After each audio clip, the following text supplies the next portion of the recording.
Welcome to Dreadful Digest, where we look at your favorite horror novels and rip apart their adaptations. I'm one of your hosts, Tessa Nelson.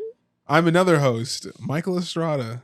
And I'm one of your co-hosts, Sam. And today we are doing our part 2 of our 2-part series on The Shining. We're going to be comparing the novel to the movie, directed and co-written by Stanley Kubrick. Are y'all excited for this? Yeah, excited to cover yes. a little indie hit. Yeah, no. Something no one's heard heard of. it.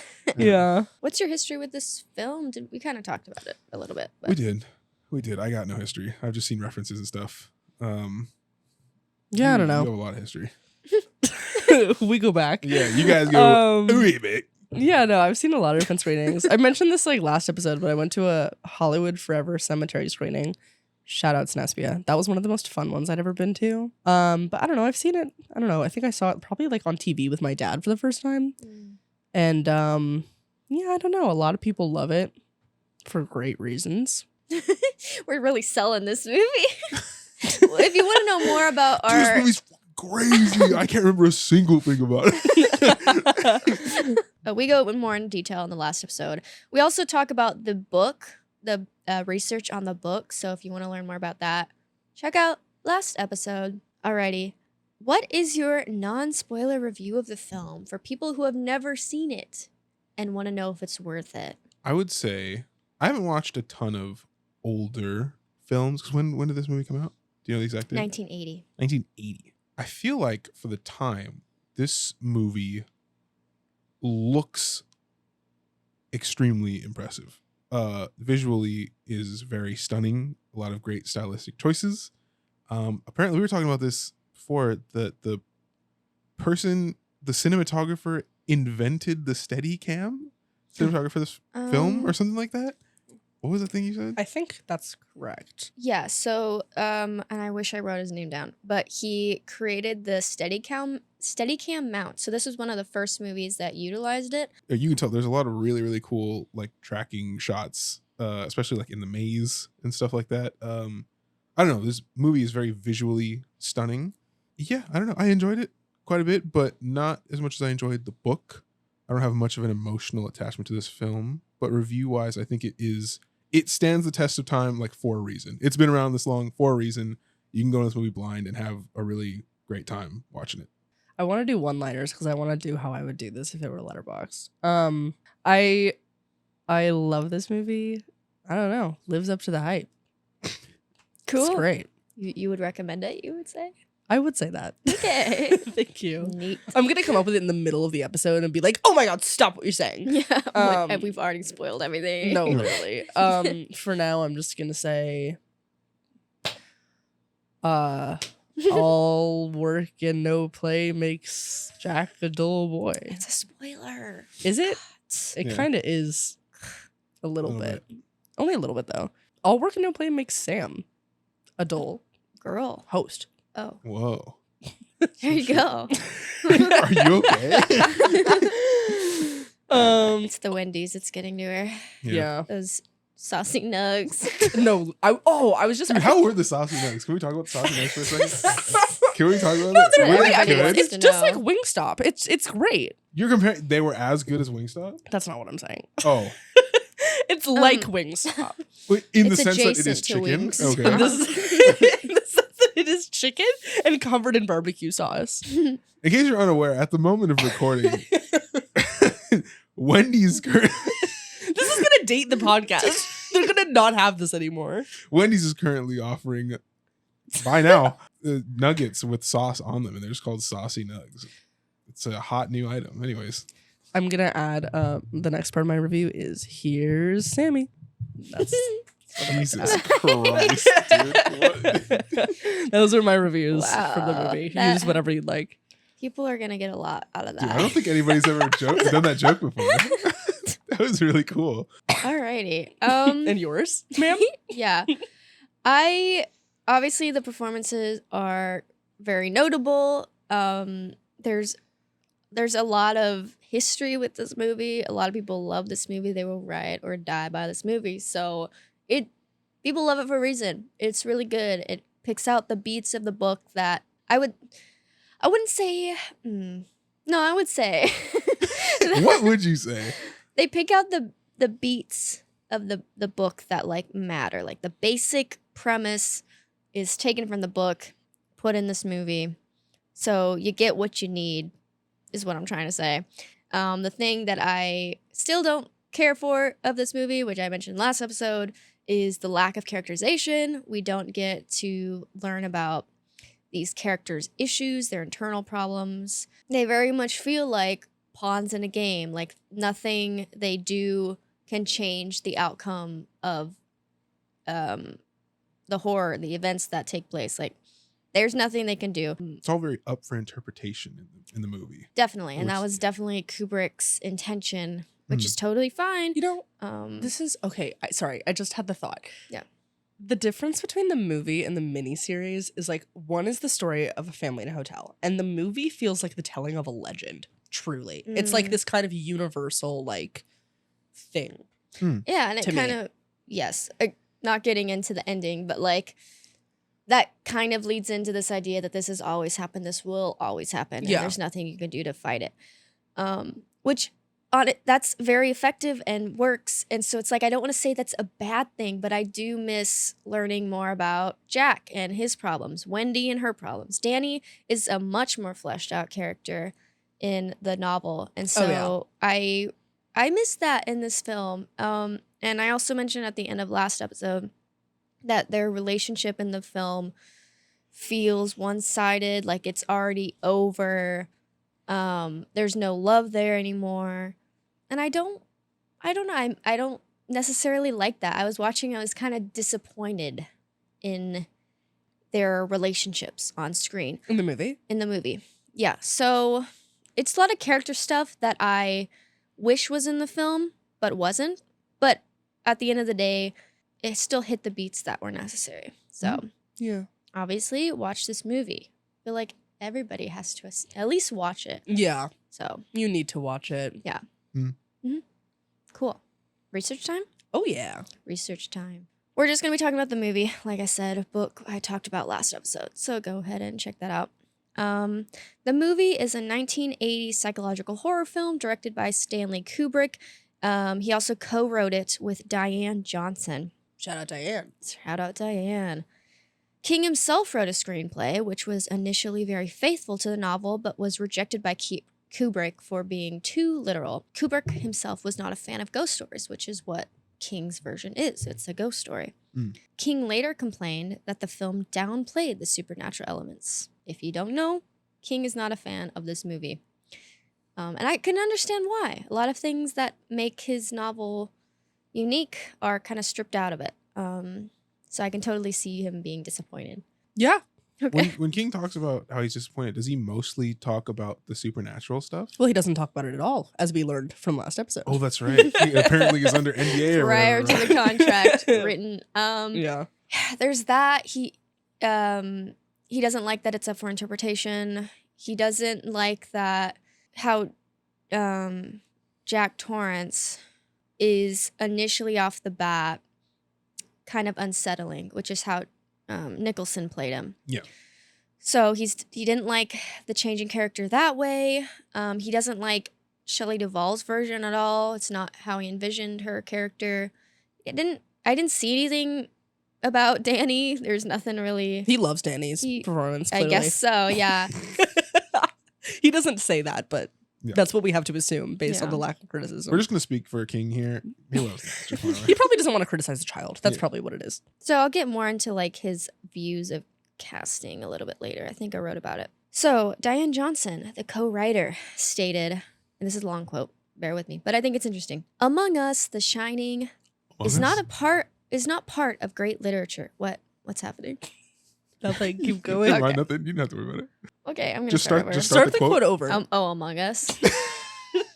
I'm so embarrassed that made me laugh. It's hard to think. It's crazy that you That just is started the embarrassing. quote with it. That's how she starts the quote. What do you want me to do? I'm quoting someone. It's a great quote. I haven't even started. Well, I did We'll start, leave at the beginning. but I didn't finish. It's got a great start. Do it. Among Us, the Shining novel, is not part of great literature. It is scary, it is effective, and it works, without further ado. but it is precisely interesting to see how a very bad book can also be very effective. It's quite pretentious. But it is also true that one has less scruples when destroying it. One is aware that a great work of art is not being destroyed. Wow. So Jeez. she didn't really like this book. Wow. Wow. She was like, I don't feel bad about ripping it to shreds because I don't like it. No, maybe because her novel was also being considered to be made into a movie, but it wasn't chosen. So maybe she's a bit Oh. jealous. Ooh. Whoa. I don't know. What was her novel? Allegedly. What was her novel? I don't know. Oh. you just- Exactly. Damn. wow. Diane, don't listen to her. Sorry. You co-wrote a good movie. Yeah. Okay. So The Shining stars Jack Nicholson, Danny Lloyd, Shelley Duvall, and Scatman Crothers. That's our main cast. The film received 2 Razzies, one for Worst Director and Worst Actress. Shocking information. Yeah. Whoa. Are you all familiar with the Razzies? Oh, I know the Razzies. I know what they are. I didn't know this. Yeah. About Shining. When this film first dropped, it received a lot of criticism, which compared to the miniseries, which got a lot of good reviews. It's interesting how that flipped. Mm. But the Worst Actress award was later redacted because of Shelley Duvall's treatment on set. They were like, "It's not. We can't judge her for that." And also, she's the heart and soul of this movie. Anyway, like I said, it received mixed reviews at the time of its release, gaining favor over time. It's considered in a bunch of lists, best horror movie ever. So Yeah. a lot of people like it. So Kubrick was disappointed by his previous film's lack of success, which was Barry Lyndon.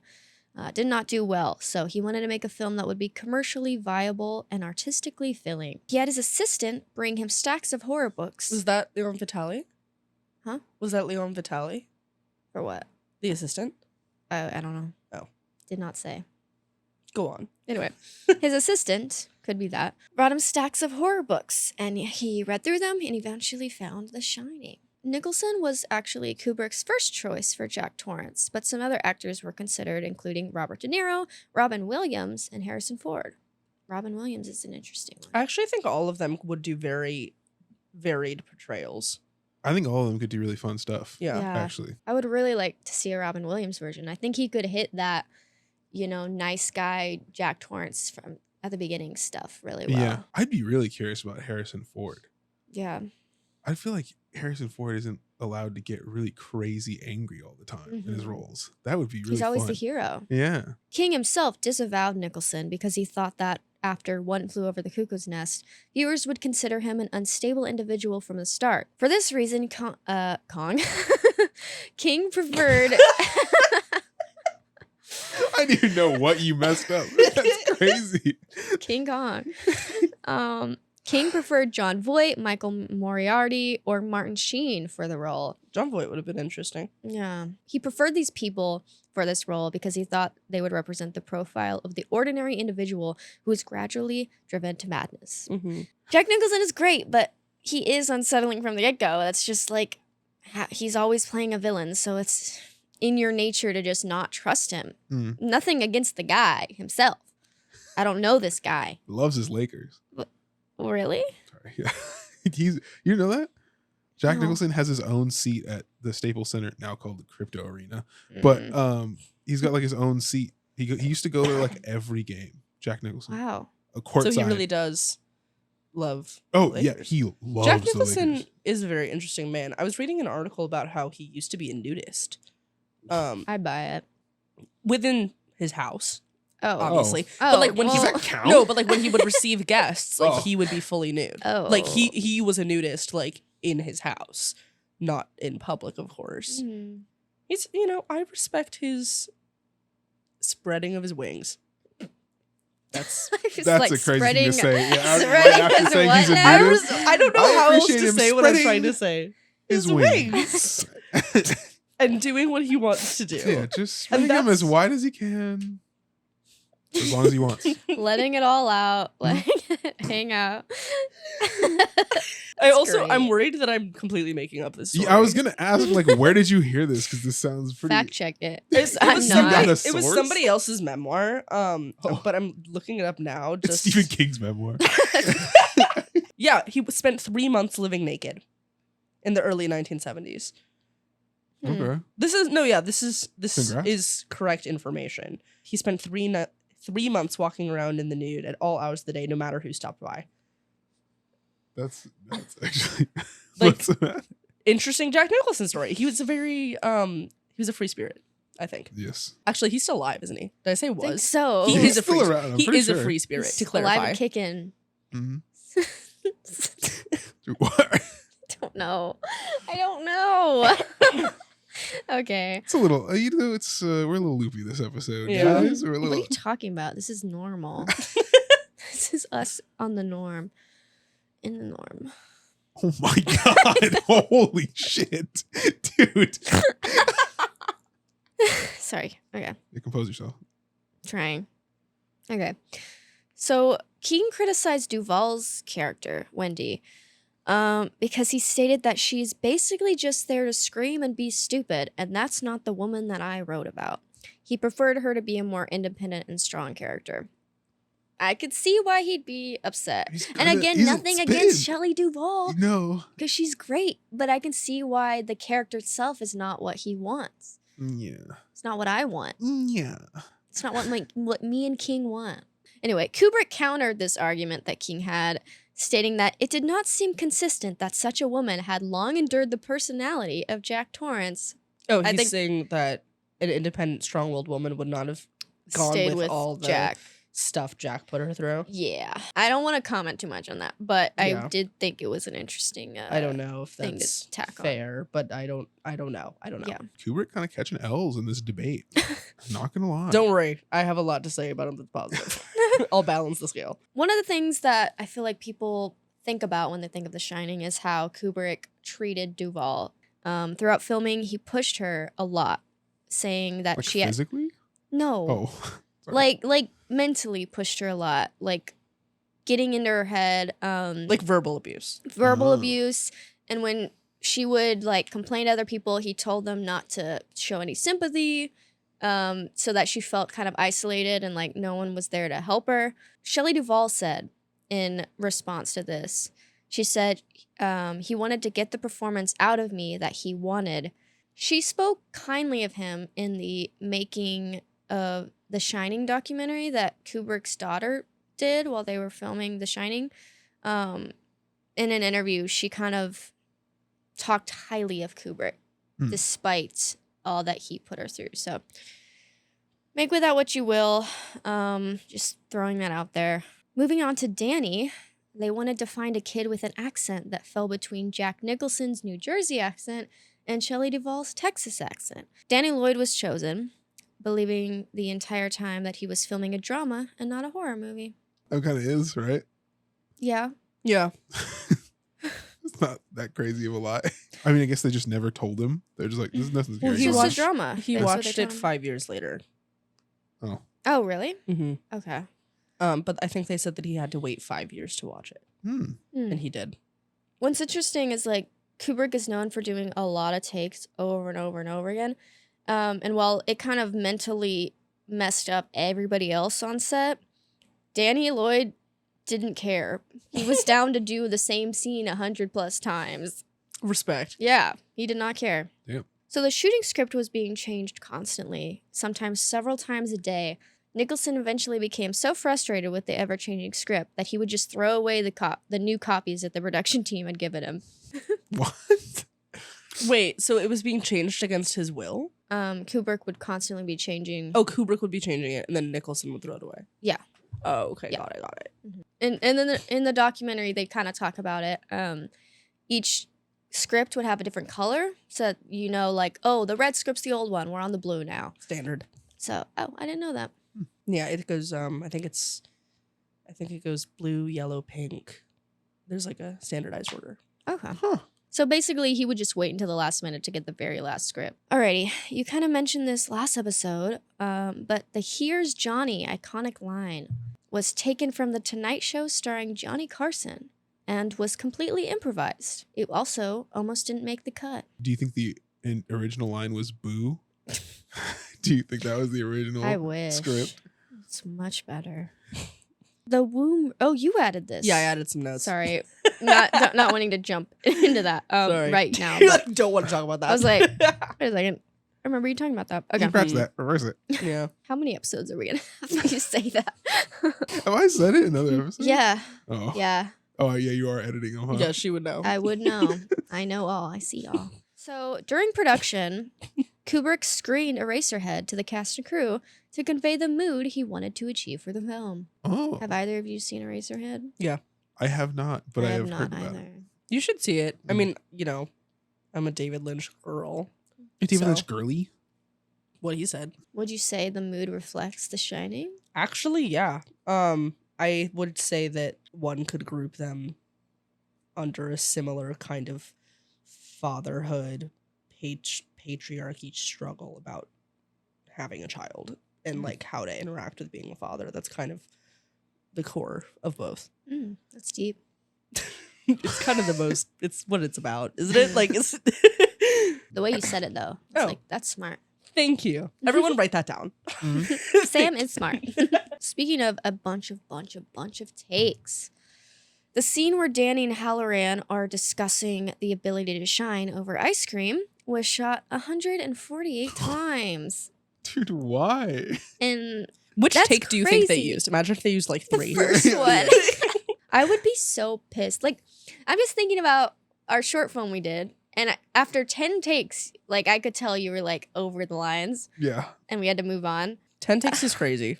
148 148 is takes crazier. is crazy. that's nuts. Yeah. How do you even continue? I feel like at that point you just start like losing it. Yeah. Above 3 is concerning. Well, that's the thing is I don't understand this mindset of, like, doing it over and over again. Because at a certain point, the actors aren't going to be giving it their all. I feel like it has to go like this. Like, you know, like it starts to lose its meaning and then it sucks for a little bit and then suddenly it gets to be like really good again. Once you hit like take Maybe. like 70, you start to be like, And then- I am this person. Yeah. It's Mm. me. Now we're on to your research. Let's go. This isn't really research. This is conspiracy theories. Welcome to the new segment, Conspiracy Theories with Sam. There are many theories about this movie, but the most famous one that everyone talks about is the faking of the moon landing. Hmm.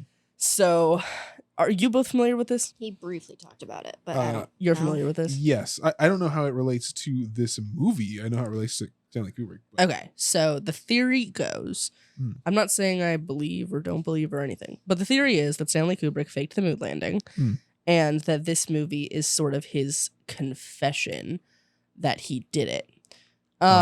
So some of the things, for example, one of them, I know I think we could talk a little bit more about room 237, but one of the theories is that 237 instead of 217 is because the moon is 237,000 miles from Earth, which is actually not always true. Sometimes that's true. Okay. Sometimes it's not true. It Mhm. changes, obviously, Yeah. because it goes in a circle. Well, not a perfect It circle. orbits. Yeah, Yeah. exactly. So like that's not true, but that was a theory for a long time. Hmm. Another thing is that Danny, when he goes into room 237, is wearing an Apollo 11 sweater, and then he comes out and it's like destroyed. It's a cute little sweater. I I know. liked that sweater. That's the biggest working theory, is that it's him saying that he did that several years ago. Because obviously he did 2001 with miniatures, and that looks pretty good. Mm. So there's Interesting. a lot of moon references throughout the movie. Again, I'm just like going over this quickly because there's so many to get to. Another one, this isn't a theory, but I did want to talk about like visual metaphor, because this is something Kubrick does like very well in a lot of his movies, and like this is why a lot of the conspiracy theories come out of this movie. Like we're talking about how Danny didn't know what kind of movie he was making, and this is because we have like the Kuleshov effect thing. You know, are you guys familiar with this? Where you show somebody's face, show them looking at something, same face looking at something else, same face looking at something else, and each time it looks like a different emotional reaction because of what you see them looking at. Oh, interesting. That's how Danny is able, because like Danny is never in the same like shot as the two twins, but he's like reacting to them, and then we think he's like scared. So there's a lot of like technique that Kubrick does besides the steady cam that's super interesting, and that comes up a lot with what an old coworker used to tell me about called the womb room, which is that this isn't crazy. This isn't really a theory, but the idea that the Overlook is alive. When he's downstairs, it's like all the walls and those pillars are like a very fleshy human color. When he walks into Ullman's room for the interview, he passes an indigenous painting called The Great Mother. And when he like sits down in Ullman's room, it's this like fleshy color, and they like shake hands, and they like shake hands over the woman's area where she would conceive. There's a lot of theories out there about the meaning of conception at the beginning of this movie. If it was on purpose, if it wasn't on purpose, why would they do what they did? If it wasn't on purpose, why is it this weird tan color that's not anywhere or any reason for that? I'm not saying I believe it. I'm just saying that if you were to watch it, you could probably pick apart a ton of different ideas about why certain things are the way they are. Speaking of the Great Mother, they mention a lot, this is another theory, that this is about indigenous genocide, because they mention that the Overlook is built on an Indian burial ground. I say in quotes because that's what they said in the movie. They have a lot of indigenous artwork around, and the theory is that the blood in the elevator is the blood bubbling up from underground. And that also, Jack, when he asks for a drink, asks for white man's burden. Interesting. So there's that angle as well. I feel like I'm forgetting other stuff, but You said the mirrors? the mirrors, that's another good one. So obviously mirrors are used for Red Rum because that's how she sees that it's murder. But there's other parts where it affects when someone is seen in the mirror, which is something very interesting. Sometimes Danny will not be seen in the mirror, even though it's like facing him. Vice versa with Wendy. I kept wanting to say Shelley. You get the idea. Point is, movie's full of metaphors. Another thing about the Overlook being alive, which I didn't really dive into, is the fact that the Overlook physically can't exist. That's why when I was talking about like the hotel and the other one is a hotel, the Overlook, people have tried to recreate this Overlook that's in Stanley Kubrick's, and they can't because physically it doesn't make any sense. Yeah, rooms change. Yeah, rooms are Things don't moving make around. sense. Like there's no way for it to exist. And the idea that it's like moving and that 237 is the heart is something that really only comes to life in Stanley Kubrick's version. This like the idea that it is literally a living entity that is like that has eaten them and like they're, in its insides. So anyway, that's my little segment on Kubrick and visual metaphor and what does it all mean? I feel like so many people dig into. I wonder what it is about this movie that makes people want to dig into it so much. Because I think because it's so ambiguous. Yeah.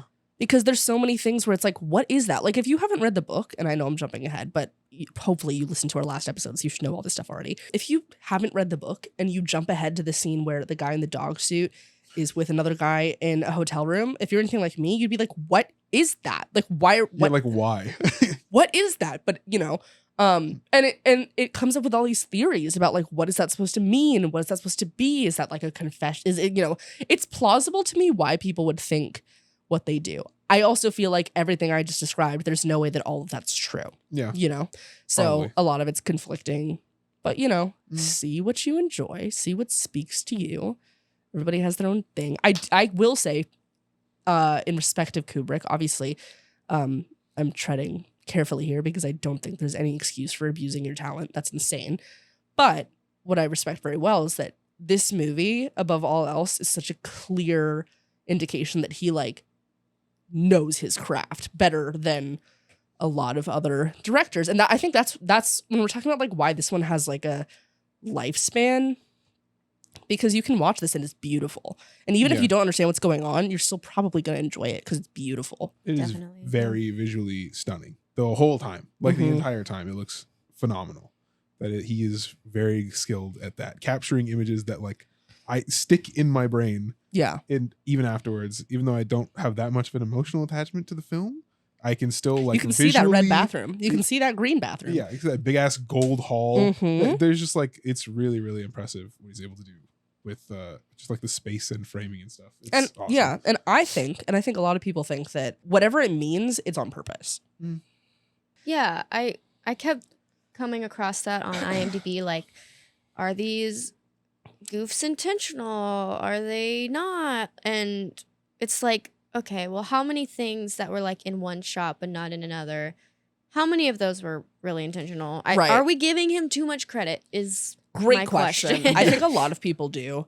With this movie in particular, I think it's so striking and it makes sense for things to be moving.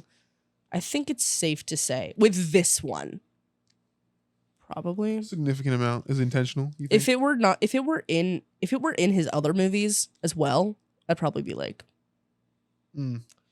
but it's this one, and it's the one about a living building. Yeah.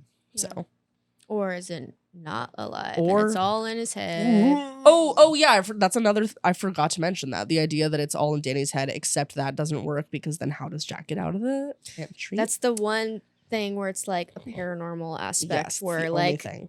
Kubrick, as much as he wanted to go away from the paranormal stuff, he kind of had to rely on that plot device to get him out of the pantry. Yeah. And then along those lines, last one I promise, the idea that at a certain point it stops being reality and starts becoming Jack's play that he's writing.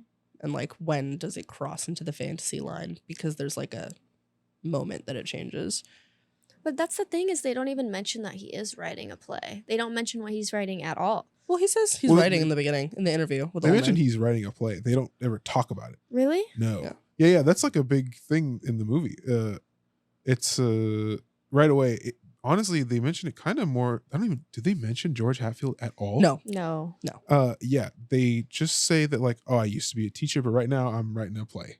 Yeah. And so that's why He's I want like, to. 5 months of solitary sounds great to me. It's almost like he gives that as the reason why he wants to go to work Yeah. at the Overlook. I thought he mentioned, I just want to work on my writing. I swear he didn't mention it. I Oh, don't you're know. saying did he specifically mention a play? Yes. That's actually a good question. I don't That know off I'm the top not of my sure. head. I really He don't does think mention does. writing, but I'm not sure. You're right. I've Actually, been reading and watching too much of this there's to know. too many versions It's all floating blurring around. together. You could be right. I don't know. Do they mention a play? Well, You're right. I mean, he never does. I Regardless. He never does. thought you Anyway. meant they didn't mention him writing. I was like, no. No, do. they definitely do. Oh. Yeah. That's all he does. Yeah, yes. Okay. So IMDb trivia. So Stanley Kubrick got the difficult shot of blood pouring from the elevators in 3 takes. However, each take took 9 days to set up. Every time the doors opened and the blood poured out, Kubrick would say, "It doesn't look like blood." In the end, the shot took a year to get right. The MPAA also did not allow blood to be shown in any of the trailers that would be seen by all ages. Stanley Kubrick persuaded them that the blood was a rusty water and got the trailer passed. I remember hearing That's that. That's correct. funny. There's no way that's real. Is that real? That's what IMDb trivia says. That's nuts. I mean, they don't tell us it's blood.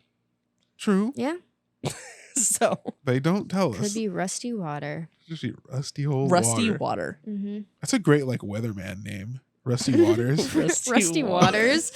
What? I don't know. All right, Michael, do you have a synopsis for us? Synopsis of this film, eh? If you've never seen The Shining and you're still with us here, That's crazy, yeah, first of all. that's nuts. So why are you here? You should go Leave. watch it. Literally Watch go it, like, right watch it. now. Yeah, you should probably watch it. Watch it and then come back. Basic synopsis. I'm going to kind of freestyle it just to get through it. Let's see. Jack Torrance recently lost a job under not known circumstances, I believe. We are not told. But he recently lost his teaching job and has decided to focus on his writing, as we just mentioned. And so he wants to take his family to go be caretakers at the Overlook Hotel in Colorado while it's closed down for the winter. When they get to the Overlook, they meet a nice chef named Dick Halloran, and he tells Danny, I'm basically just doing part of the synopsis from the book because it's the bones are still there. Yeah. If you want like a better synopsis of some of the stuff, go watch our last episode. But and Halloran tells Danny that he has a special ability called shining, and he can read minds and sort of see the future. And he tells Danny to be careful because the Overlook has some creepy stuff going on. Potentially, actually, does he even mention it in the movie? I think he does, right? He warns him about the Overlook. This is to stay out of room Yeah. 237. I think he only mentions Maybe? that. Yes. To But stay out things of. can't hurt you. Yes, they can't hurt you, so don't worry about it. And so they get there, they close down the hotel, and Jack, right off the gate, seems to not be all there. He's not really doing much of the work. Wendy, his wife, seems to be doing almost all of the caretaking for the hotel, while Jack sits in a literally the biggest room you've ever seen. I was going to comment on that. Like, why does he not go in one of the rooms? He's like the grand entryway is mine. He's not in like a side room to like think and like a little quiet nook somewhere. No, he's like in a lobby, like in front of a giant staircase. Yeah, just the biggest room you've ever seen in your life. Sitting in there writing. He's not really working at all, and he seems to be a little bit off his rocker right from the jump. He's not really working much. He's throwing balls everywhere. He loves throwing bouncy balls at walls. He just loves it to death. But yeah, he seems to be a bit off. And the more time they spend there, the more off he seems to get. Danny has some visions, some interesting stuff. The word red rum he envisions a bit. I don't know what that means. And then he's his best friend. We need to talk too. about why you don't like red rum. We will get into it. We didn't talk about it last episode. Yes, and he has a little friend that lives in his mouth named Tony that he talks to like this, and he talks like this, and he that happened. That's not it. That was pretty good. I liked it. Oh, should I do like the sucking in? He talks like this. That's not. No. Anyways, it's red rum. That's really good, actually. I don't like how good you both are at that. That was really good. That's all I got. But yeah, his friend Tony that lives in his mouth kind of helps him see visions of maybe the future or something. And he sees red rum written on a wall, and he sees 2 little girls that have died here, and there's some spooky stuff that goes on. And after a while, at the hotel, Jack starts going crazy. He starts losing his marbles a bit, getting more and more angry and agitated at his wife when she's not really doing anything bad at all. And maybe he's always been like this, or maybe the hotel's doing this to him. I don't know. Maybe he's just a crazy guy. We're not entirely sure. Toward the end of things, he gets real wacky, picks up an axe and tries to kill his wife, chases her all the way into their bedroom, traps her into a door, and she manages to fend him off just in time for Halloran to show up. Oh my God. And just like in the book, he saves the day. And he saves everyone. Psych, in this version, he dies instantly. He instantly dies and is hit with an axe by Jack. He just jump scares him from behind a pillar and kills Halloran. Really good shot. Yeah. That's really good. Halloran dies in this one, guys. Boo. Halloran doesn't make it. R.I.P. R.I.P. Dick. Yeah. My best friend, Dick. And with Wendy upstairs, Jack decides to chase after Danny. And Danny runs outside to the hedge maze that's in front of the hotel. And he manages to bamboozle Jack with a little clever trick with his footprints that he does. And he gets away. He covers the footprints. Yeah, he covers up his footprints and then takes another way out of the maze.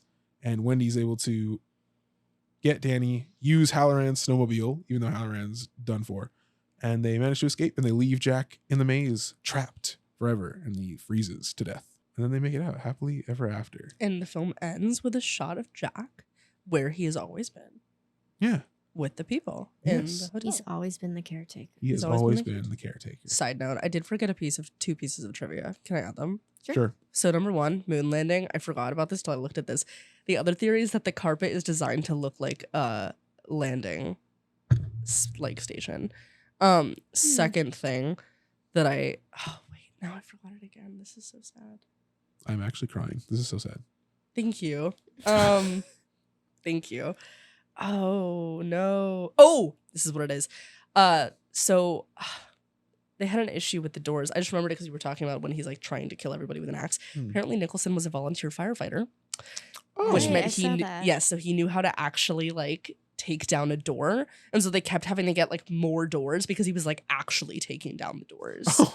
That's why like thick doors, because they were like cheapy. They got like little throwaways, doors. but he was like he needed an actual This door. is what I'm saying. Like the man was a nudist for a little bit, volunteer firefighter. Like the whimsy is off the charts. Whimsy is a crazy word. It's off the charts. He's so whimsical. He is. Anyway, let's get into it. Book versus movie segment. What we're all here for. Yeah. Let's start with the beginning. It's a very good place to start. It's our favorite place to start. The opening shot. The music. Wow. What about it? It's great. It's good? Yeah. Yeah. Okay. Can we, while we're on the topic, can we talk about the music? Go for it.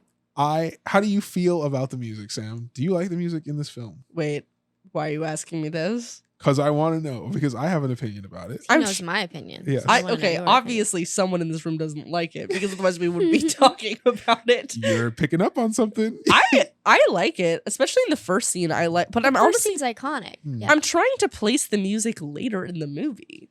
There are several scenes, some with dialogue, in which Kubrick or whoever is in charge of the audio mixing, I guess Kubrick would have the final say, decides that he just wants the the score to be unbelievably loud, just crazy loud. I don't recall. It's really loud sometimes. Sometimes it kind of works when he's going for like a more of a scenic shot, Yeah, but sometimes it'll just be blasting over like people walking around and like more. I swear it happens when he's like talking to Danny at one point in a Yeah. bedroom, and it's just like blaring, and it's like I guess this is a choice. I'm not a big fan of the choice, but it does happen a bit. I just want to mention that since you mentioned the music. real I quick. see. It's funny you say that. Like, I don't even recall. I only remember the opening shot and the music being super ominous there and loving it. Not that I don't like the score itself. It's literally the volume that I have issue with. I mean, It's very odd. this whole like sound mixing issue is something filmmakers we need to address as a culture. True, Like actually. what's going on in general. It's just not. Anyway, Alrighty, so something we talked about is the characterization of Jack. In the book, he is, at least according to King, he views him as a more likable character. He starts out as more of a normal dude, Hmm. besides the alcoholism and having rage problems, blah blah blah. But in the film, he's instantly unnerving, part of which has to do with Nicholson. respectfully to Nicholson, like with utmost respect, it's the eyebrows. Yes. It is kind of the eyebrows. Yes. It boils down to the eyebrows. And listen, truly. I love it. That's actually, I remember of all things I remember the first time I watched it, I do distinctly remember turning to my father and going like, that man's eyebrows. Like, He needs some brow gel. it's just that Bring 'em it's because down. it like arches Yes. like this. Mm-hmm. Sorry to our visual. This is not very good audio content. To our visual, to our audio only listeners, she's going like this.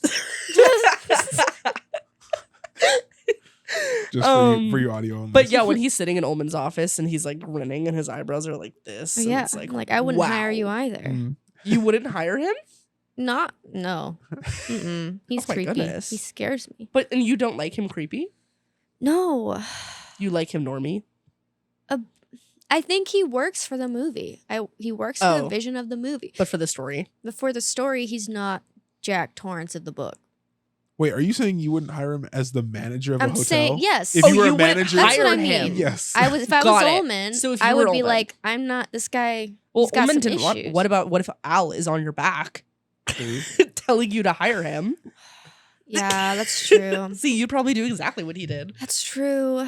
You're no Also- better than Ullman. I Ullman's know. way too nice in the movie. He's too nice. That's of a one of guy. the things. Yeah, he's I wrote it personable. down. Yeah. In the book, he's way more snobbish. Nobody at the hotel likes working with him Hmm. because he cares only for the hotel and the hotel only. But in the film, he's actually sympathetic towards Jack and his history. He's also an expository figure that's the reason he's in the movie is Yeah, to pretty much. lay out the background of the hotel and what Jack's doing there. So Jack. another difference with Jack is that, according to King, he is overwhelmed by forces in the hotel, the supernatural forces. But as we have said, the Kubrick film likes to give the audience a bit of leeway. They can decide whether he's going crazy or whether he's being influenced by the hotel and the isolation. Those are some big differences with Jack's character that we already kind of mentioned, but just to lay it out again. Yes. Moving on to Danny and his differences. He's more open with his abilities in the book. We know more about what he can do. It's less so in the movie. It's kind of, you have to look in the subtext a bit more, I would say. And I think he is also portrayed as being more intelligent. He is an intelligent kid in the book. Meanwhile, he's kind of a normal kid in the movie, just like with these powers, I guess. It's true. I mean, Danny in the book, he's like really trying to learn how to read and like Yes. Mhm. because he wants to read the signs, but he's also just a very ambitious kid. He's in tune with his parents, Yeah. obviously because of the powers, but In the movie, smart. it's interesting because in the movie, like I'm completely making up a fan theory right now, so like don't take my word for this. But it makes me wonder if like there's influence with like okay, major spoilers for a different movie. Have you both seen The Sixth Sense? A long time ago, I yeah. did, but I don't remember much about it. Yes. Okay, have you seen The Sixth Sense? Okay, I'm gonna cover your ears. Obviously, the kid in The Sixth Sense can also see ghosts. Actually, that's not even a spoiler. The kid in The Sixth Sense can also see ghosts. Also, was not allowed to see the movie, I think, until he was older. Also, it's Haley Joel Osment. And he, maybe I'm making this up. Actually, point is how a kid with supernatural powers is portrayed is interesting. I think because it's like, do we trust him or are we scared of him? In Insidious, you know what I mean? Like, do we like the kid or are we afraid of the power the kid holds? And I think in the book and in the miniseries and in The Sixth Sense, for example, we like the kid because we know that he's like plagued by this, more of like a curse, I guess, than it is like a blessing. Mhm. In the movie version of The Shining, I'm scared of Danny. Yes. Why is he acting like that? Why is he talking like this? What is going on? What is that kid thinking? We don't know. He does not talk to his mom. He doesn't talk to anybody. He's scary, I think. And it leans more into like the kid with powers that's more omnipotent, I think, than the kid with powers who's like a victim of the powers, you know? Yeah, it's more like Danny is like possessed in this movie. Yeah. He's not even like, doesn't even really have powers. It's true. Things are just happening to him. Right. And sometimes he's like conscious, but most of the time he just like isn't almost. It's very weird. Yeah, he like it's like two sides of the same coin of like kid with unusual supernatural abilities. Is it for good? Is it for evil? Which side the parents are on matters. And in the movie, we are not on the same side as Danny. And I don't, at least for me, and not to say like morally, we don't even know, but like we are just not in that kid's head in the way that we are in any other version. Definitely. Yeah, we don't get any of Danny's No. like, So perspective he's, like, on weird. anything. Yeah, he's a weirdo. He's a weird little kid. He is weird in the Who's movie. seeing visions of twin girls wearing matching outfits and like blood in the elevator, and he's talking like this. And he's saying red round over and over and over again. And it's like, if I was Wendy, I'd be scared of my son. Yeah, he falls into the creepy kid trope that Yeah. a lot of horror movies have. Yeah. Yeah, I would consider putting him up for adoption 100%. You know? Jesus. Is that what you were getting at, Sam? Yeah, Tessa, you hit the nail on the head. I've always said, if my kid starts having an imaginary friend, they're gone. They're out of here. Dude. I don't trust it. Get out of my house. No. Did you never have an imaginary friend? No. No. Did you? Yeah. What was This is his a name? normal thing for child development. It was a leaf and it was named Leafy. Oh, like a YouTuber? No. Excuse you. Mine came first. You invented Leafy. Wait, hold on. I used to draw pictures of Leafy. Can I clarify something? You had a physical leaf that was your friend, or you imagined a leaf? In my head, like, I would make up stories about Leafy. But did you So- hold a leaf? No. Oh, So you didn't have a that's physical too leaf. crazy. That's too crazy. So your imaginary friend was a leaf, and you imagined it. And her name was Leafy. And yeah, She like, was a girl. yes, Wow. Leafy. How can you tell? Because, well, at least the way that in my head I imagined her to be, she, you know, Okay. she was a girl. She told me so. Was she happy? I mean, yeah, she would float along. Oh my god, that's so sick. Actually. Yeah, no, imaginary friends are a normal thing in development. Did you have an imaginary friend? Yeah, Oh, you half did? the room had imaginary friends. Hold on, our disembodied voice in the studio. Hold on, wait. What was yours? I need to actually, like, I'm not proceeding until I find this out. No. You said they'll tell us later. Okay. Okay. This is Speaking of unfortunate. imaginary friends, like we mentioned, Danny voices Tony in the film, Yes. which I gave a little preview of earlier. While in the book, he actually just hears him. He Yep. hears him, and he's like, the teenager version of him is Tony. So we kind of see him later on in the book, but for most of it, he's just hearing him. He's like, Danny, Danny. Whoa. That's what the voice actor sounds like Yeah. for the audiobook. Can we finally talk about Red Rum? Can I Get into your can red I get on rum. my soapbox about Red Rum? Because maybe it's just me. I think it's just you. Yeah. Go ahead though. This dumbass thing is in every version of this story. You think And- Red Rum is stupid? Yeah. Yes. I think it is the most unnecessary part of the story, and I was shocked that Kubrick kept it in because I'm like, you kept this dumb shit in? Why? Literally, why? It is so because it doesn't even like mean anything. It's so stupid. Like, It means murder. yeah, yeah. Backwards. I'm aware. Murder. I'm aware it means murder. I will say this: it took me a long time to figure that out because I was listening to it. If you're reading the book, it's very obvious, I assume, because it's literally just murder backwards. If in the audio, he is just saying red rum. So I'm like, what does this mean? Is he referring to alcohol? I don't know. And then See, you're on that Jack wave about rum, like yo ho ho. he A bottle of literally, rum. what else could it mean? Because I'm not seeing. I imagine it as two words in my head because that's how they say it. But then after a while, the voice actor starts just saying red rum like that. I was like, why is he Red saying? drum? Yeah, like red drum. Like As one word. drum, like red drum. Yeah, he starts Yeah. saying it more as one word, and I start thinking like, oh, is it? Yeah, why can't anybody figure out what this kid is saying? It doesn't make any sense to me listening to it. Why can't anybody figure out that this kid is saying red rum? This doesn't seem like I'm confused by this plot point. And then as I was listening, I was like, wait, oh, is he saying it as one word? And then as soon as I imagined it as one word, I'm like, oh, it's murder backwards. And then like a couple chapters later, the reveal happens, and it's like, oh, he saw it in a reflection. Well, didn't he see it in the presidential suite? No, Or no? no. Which we didn't even talk about in any version of in this. the book, and I might be crazy because I sometimes I remember stuff in the book and you guys don't, so I don't know if I'm just remembering it wrong. Oh, you think you're better than us? Yeah. So in the book, from what I remember, the reveal is that Danny realizes that red rum.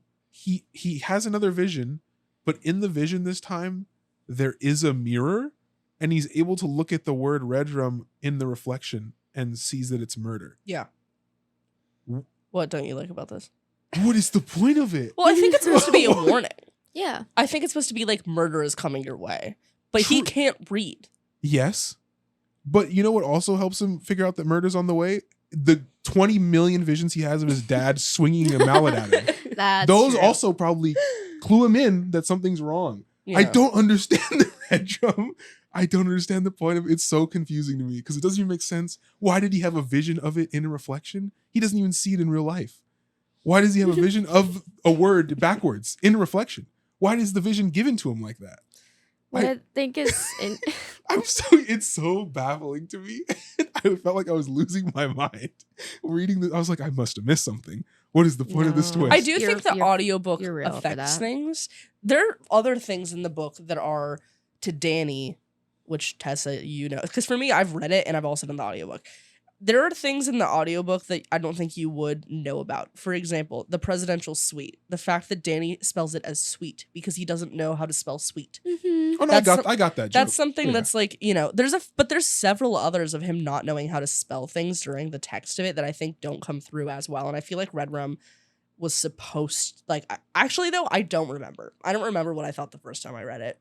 I just accepted it blindly because I'm familiar with it already. I will say, Kubrick makes it the most relevant. It's scary Yeah, with Danny. he makes it the most relevant because one, Danny saying it over and over is a little spooky and creepy, but then also he switches it a little bit to where Wendy is the one who sees it in the reflection. Mm-hmm. Danny like writes it in reverse on a wall, and then Wendy sees it in the reflection, reads it as murder, and then gets scared and is like, "Oh my god, what's happening?" And then Jack comes in with the axe. So it kind of has plot relevance, but it doesn't like provide a warning. Well, it's kind of interesting because it's like before it's all from it's basically all from Danny's perspective more or less, whereas in the movie it's almost like it's all Wendy's perspective. She's like the main Yes. character. Yeah. Yeah, and because we don't get Danny's POV at all, it's like it's just about like I need to protect my insane son, and also my husband's trying to kill me, and that's kind of what it's about, as opposed to the whole family unit or father-son dynamic that comes through a lot more in the other versions. Yes, yeah, that was me. That was my big diatribe about the dumbass Red Rum reveal, and I literally just think it is just a big like, whoa, isn't that crazy? It's murder. interesting to hear your perspective on this because, like, I just accepted it blindly because I feel Yeah, like it's just like part of same. pop culture. So I'm just kind of like, oh, it's that thing. Like, I've never actually like thought about it. I think it's maybe, you know what it might be? it might be because I was listening to the audiobook version and I was like waiting for a reveal. Whereas if you're reading the book, you just instantly see that it's murder backwards. So maybe in my head, I built it up to be something more important than it was. Like you thought it would have like red Plot rum's gonna be a relevance. thing. Yeah, there would be something that matters, and it never matters. It's just He just sees that it's murder, and it's like, oh yeah, I knew that. He literally had so many visions of his dad trying to kill him. What do you? Yeah. There Yeah. was. I don't understand. I was like, Yeah. oh, all right.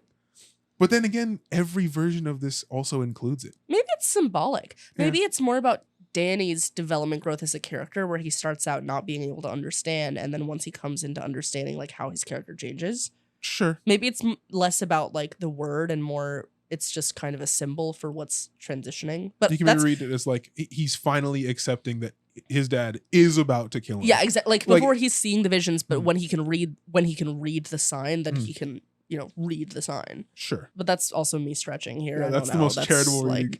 Yeah. What can I say? Yeah, sure. So in the book, we know exactly why Jack was fired from his last job. In the movie, it's just mentioned that he was fired from his last job. We don't dive into it. So Mhm.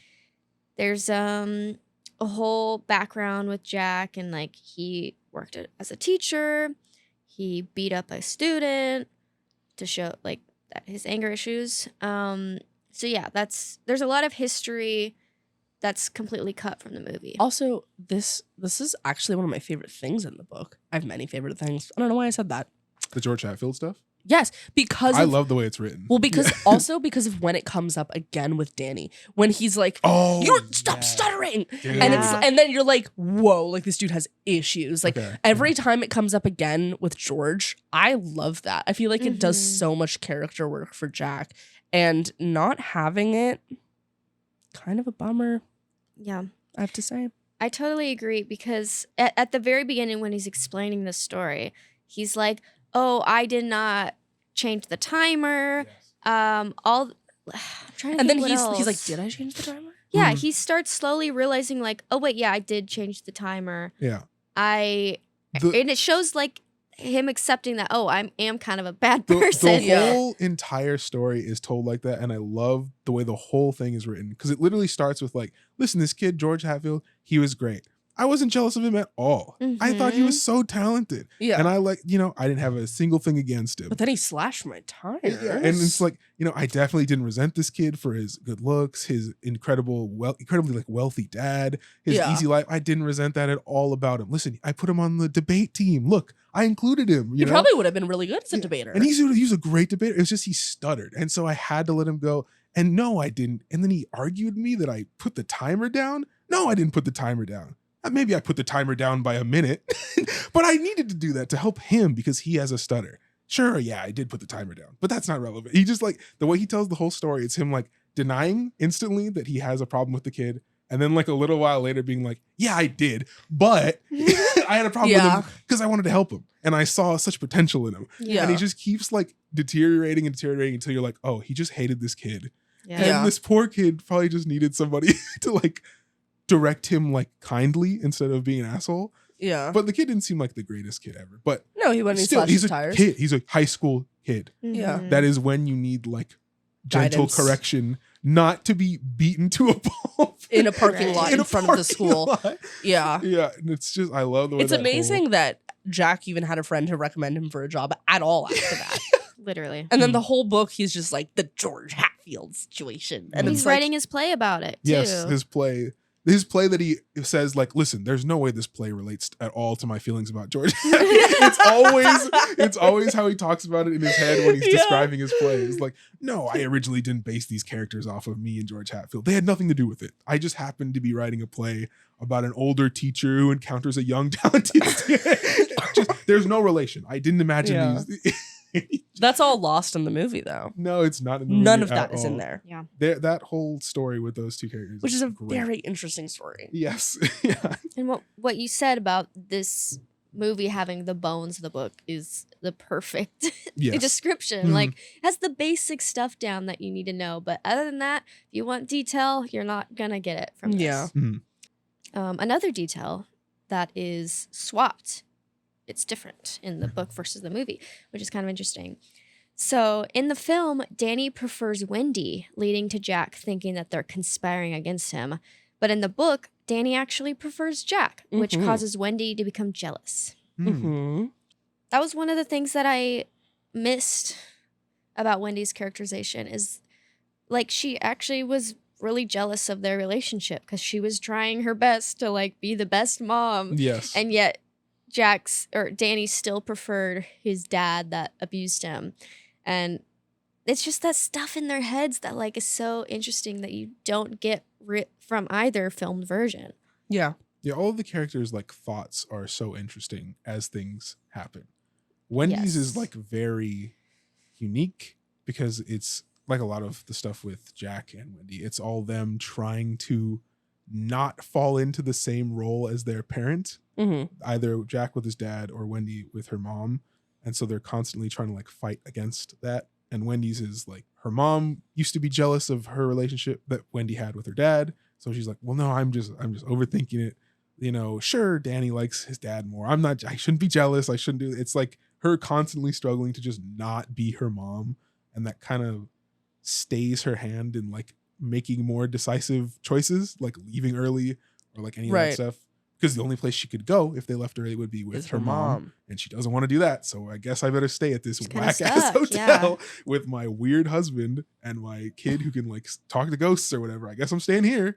Because I don't want to go. I'd rather be in this crazy ass hotel than with my mom. That's crazy. I'm glad you brought that up because one of my favorite beats that I think this is in every version. Actually, you might need to correct me on this. But the part where after Danny is strangled, and he's like freaked, and then his mom comes to him and she's like, "Stay away, Jack. You hurt him again. I know you did." That definitely happens in all the versions. But the part where he switches, where Danny comes back on and he runs to his dad and he's like, "She hurt me, she hurt me, she hurt me." Yeah. Is so insane in every I don't remember if it happens in the movie. Every but version. It is and it's like you can feel your heart, for at least for me, I was reading it and my heart dropped for Wendy in that moment because you're scared. Because like what? Like why is my son saying that? Yeah. Stop saying that. Oh, now I'm angry. Like, and it's like crazy emotional drama from this familial issues. I don't think it's in the movie. I don't think the switch is in the movie. The turn doesn't happen in the movie. I don't think so. I mean, this. Oh yeah, you're right. Yeah, Wendy is just like, "You did this to him," and she runs away, and then she picks him up, and I love that shot too so because true. it's like the camera kind of stays where it is roughly, and she's just getting further and further, and she's like, "You did this, and it's like when you're like Jack, limp in her arms, yeah, and when you're just Jack running and you're away. just seeing this woman yelling at you, running away about how you suck holding your son, like it's kind of like you kind of get in the head of Jack for a second. And you're like, why is she doing this to me? Yeah, because in the book and the miniseries, it does flip. After Danny kind of comes out of his weird little coma that he's in after getting strangled by a ghost. We need to talk about the bathroom scene in the movie. Yeah, we haven't really talked about it much. I feel like we're we'll gonna get to it. But yeah, in the book and the miniseries, Danny, after he comes out of his little coma, immediately runs to his dad, who he loves very much, and is like, "Oh my God, she strangled me. She hurt me." And then the implication is obviously instantly that Wendy is the one who did it. It must have been Wendy. Yes. And Jack has been being blamed for all these abuses this whole time because he literally did break his son's arm in the past. Yes. This leads to drama between Jack and Wendy. But then they kind of do a fun thing where it's like the initial terror of like, oh my God, Jack's thinking he's blaming Wendy and it's going to turn into a big fight. Instantly, Jack is like, I know Wendy would never hurt my son. And There's he's like, no way I it wish was you her. would extend that to me. Yeah. And it's like, it's crazy. It's a good little dramatic beat. Great. Where you think Jack's going to freak out about it. And he's like, no, you would never hurt Danny, obviously. Yeah. But like maybe extend that courtesy to me next time. And it's like, oh, it's even like a nastier It gut kind of punch. hurt. The whole scene hurts. Yeah. Because you're just seeing this family like falling apart. And also the son was just strangled by a woman in the bathroom. It's a good little beat. And He it's likes not in the movie. Yeah. Jack likes the fact that the tables are turned. He's like, I can kind of hold this over her. Yeah, for a bit. second, he's like, yeah, this feels pretty good. Yeah. Huh? This feels Like, great when you get accused of hitting your son.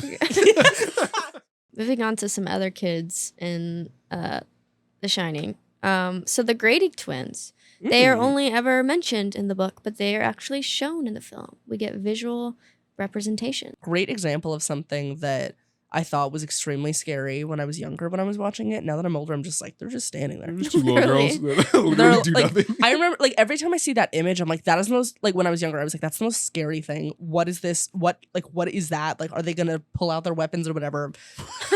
No. They just have little axes. Actually, they're just two little girls who were unfortunately unfairly axed up, as we see. Yeah. So Halloran explains the shining over a bowl of ice cream in the film. Meanwhile, in the book, they discuss it by his car. That's okay with me. Yeah, I don't know. I didn't really care about that. I didn't care about that change. Whatever. Yeah. I It's wrote kinda down sweet. all the changes. Take with it what you will. All right, big one. Big one. Big difference here. There's a hedge maze in the film. Meanwhile, there are living topiary animals in the books. Mm-hmm. Book, They are indeed. singular. Definitely had to have been done for just like budgetary reasons. That's right? exactly what it was. Yeah. There's just no They way. didn't think they could do it. Which is cool because the hedge maze is scary. I It's way think. scarier than the topiary animals. Are you kidding? It's Yeah, like, but I love my little moving I know, they're bushes. so cute. it'd be a lot cooler if the hedge maze also moved. Oh, that would have That'd been a be good sick, compromise. like Harry Potter. Yes.